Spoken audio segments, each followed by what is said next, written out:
ఏం పెద్దాయనా చెప్పులు లేకుండా నడు రోడ్డు మీద ఉప్పు వేసి తోముతున్నావుగా పళ్ళు. ఏం రాదు ఇలా ఏం రాదు. ఇప్పుడు వినపడుతుందా? నేను మాట్లాడేది వినపడుతుందా? దగ్గరికి వస్తే ఏం వస్తుంది కానీ దూరం వినరాదు. సరేలే, ఇగో దేవుడి మాటలో చదివించుకో. యేసుక్రీస్తు మంచి దేవుడు, ఆయన మాటలయ్యి సరేనా? యేసుక్రీస్తు సర్వమానవాళికి దేవుడు. నువ్వు ఏ కులమైనా ఏ మతమైనా ఆయన నమ్ముకో, చనిపోయిన తర్వాత కూడా నీకు స్వర్గం ఉంటది. సరే. Thank you. దేవుడు నిన్ను దీవించును గాక. ప్రజలారా మీరు గమనించండి.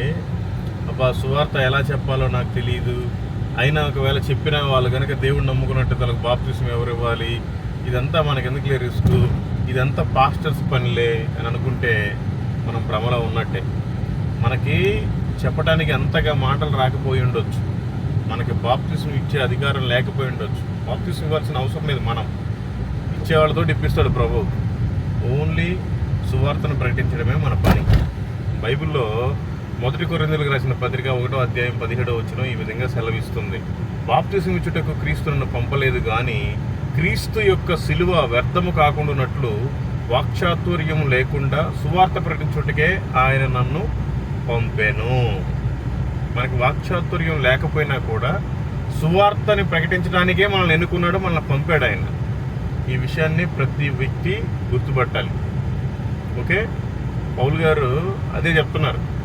బాప్తిస్మం ఇచ్చుటకు క్రీస్తు నన్ను పంపలేదు కానీ క్రీస్తు యొక్క సిలువ వ్యర్థము కాకుండానట్లు వాక్చాతుర్యం లేకుండా సువార్త ప్రకటించుటకు నన్ను ఆయన పంపెను అనుంది. అందుకని ఇంకా మనమన్నా ఎంతో అంత చదువుకున్నాం. యేసుప్రభు వారి శిష్యులైతే పామరులు, జాలరులు, చేపలు పట్టేవాళ్ళు, చదువులేని మొరటు వాళ్ళే అంతగా సువార్తను ప్రకటిస్తే ఎంతో కొంత చదువుకున్నాం, ఇప్పుడు ఇంకా టెక్నాలజీ ఉంది, మనం ఎందుకు సువార్తను ప్రకటించలేము? అన్ని రకరకాల టాలెంట్లు అన్నిటి మీద చూపిస్తూ ఉంటాం.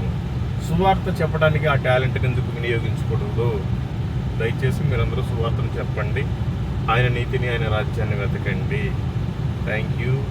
Praise the lord.